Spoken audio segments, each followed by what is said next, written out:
السلام علیکم، میں ہوں علی شان وریا۔ آئی ہوپ آپ سب خیریت سے ہوں گے۔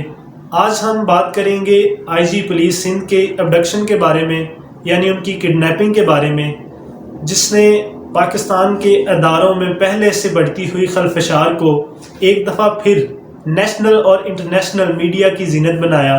اس ویڈیو کو ہم کچھ فیکٹس سے شروع کریں گے اور اس کے آخر میں ہم ایک کریٹیکل انالیسس دیں گے جس سے اس کا اختتام کریں گے، جو کہ اس ویڈیو کا کرکس ہوگا، جو اس ویڈیو کا سب سے مین پارٹ ہوگا، جس میں آپ سب سے زیادہ سیکھیں گے۔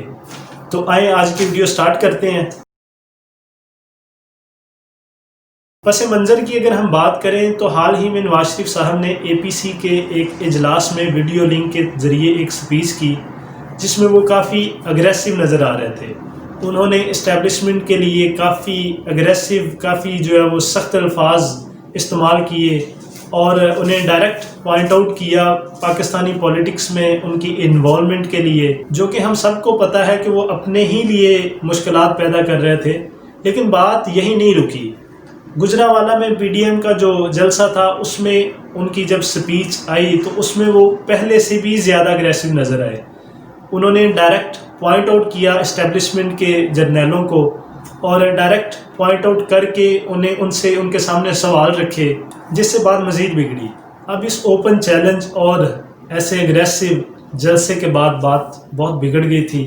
پاکستانی سیاسی معاملات کچھ یوں تھے کہ ہر طرف ہمیں بخلاہٹ نظر آ رہی تھی، حکومت ہو یا اپوزیشن ہو یا کوئی ادارے، ہر کوئی بہت بڑے بلنڈرز کر رہا تھا، ہر ایک دوسرے کے لیے، دوسرے کے خلاف، دوسرے کی آڑ میں کوئی نہ کوئی موقع تلاش کر رہا تھا۔ پی ڈی ایم کا نیکسٹ جلسہ 18 اکتوبر کو تھا، جس میں مریم نواز اور کیپٹن صفدر کراچی جاتے ہیں اور مزار قائد پر وہاں پہ وہ جاتے ہیں، جہاں پہ کچھ سیاسی نعرے بازی کی جاتی ہے کیپٹن صفدر کی طرف سے، جو کہ ایک غیر قانونی عمل تھا اور اس کی سزا انہیں ملنی چاہیے تھی۔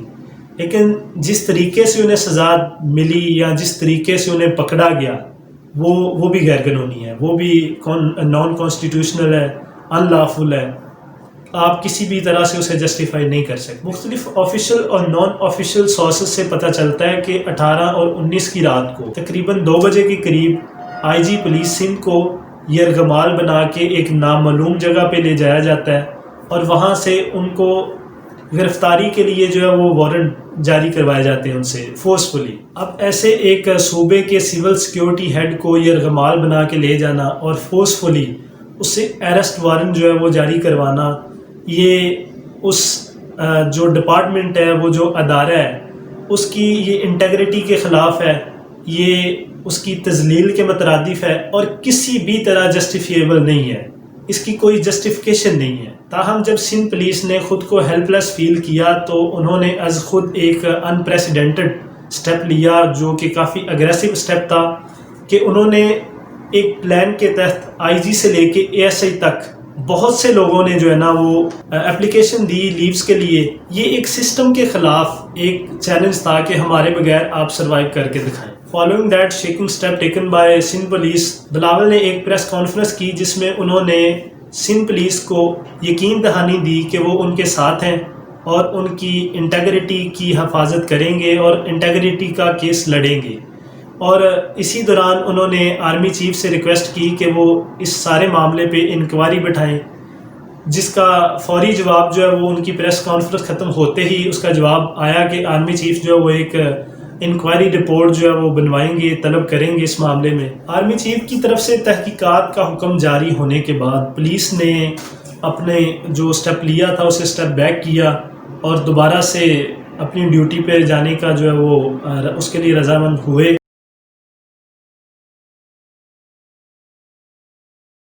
چلیں، تحقیقات ہوگی، جو کہ بہت اچھی بات ہے، ہمیں مزید فیکٹس ہمیں دیکھنے کو ملیں گے۔ لیکن ایک سوال یہ ہے کہ ان تحقیقات کے پیرامیٹرز کیا ہوں گے، کن سے تحقیقات کی جائیں گی، اس میں کون کون شامل ہوگا انکوائری رپورٹ میں، کیا ان تحقیقات کی سزا بھی ہوگی، چونکہ یہ ایک ابڈکشن کا کیس ہے، کڈنیپنگ کا کیس ہے، تو اس کی سزا بھی ہوگی، یا یہ بھی پھر پچھلے کئی کیسز کی طرح ہیڈ لائن سے پس پردہ چلا جائے گا۔ اور ایک اور بات، اگر پولیس یہ سٹینڈ نہ لیتی، اگر وہ اپلیکیشنز نہ دیتی لیو کے لیے، اگر وہ یہ پروٹیسٹ ریکارڈ نہ کرواتے تو کیا کبھی پتہ چلتا کہ اس گرفتاری کے پیچھے کوئی ابڈکشن کا آفینس بھی ہوا تھا؟ ایسے تو پھر پہلے بھی بہت سے ایسے کیسز ہوں گے جہاں پہ بہت کچھ ہوا ہوگا لیکن ہمیں پتہ ہی نہیں ہے۔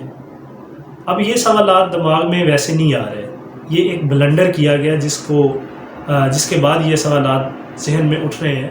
کیا آپ کو لگتا ہے کہ پہلے بھی ایسے معاملات ہوئے ہوں گے جس کا ہم سب کو پتہ ہی نہیں ہے؟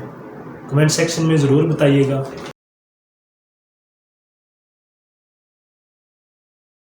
اس ساری صورتحال میں اگر اداروں کی بات کریں تو مجھے یہی لگتا ہے کہ سب سے زیادہ نقصان ابھی اداروں کا ہی ہو رہا ہے۔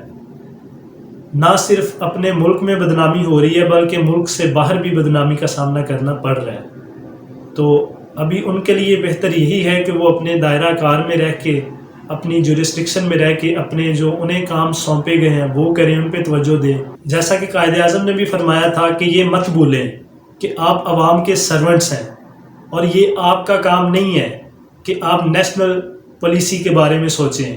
یہ ہم سویلینز ہیں جو نیشنل ایشوز پہ ڈیسائیڈ کر لیں گے۔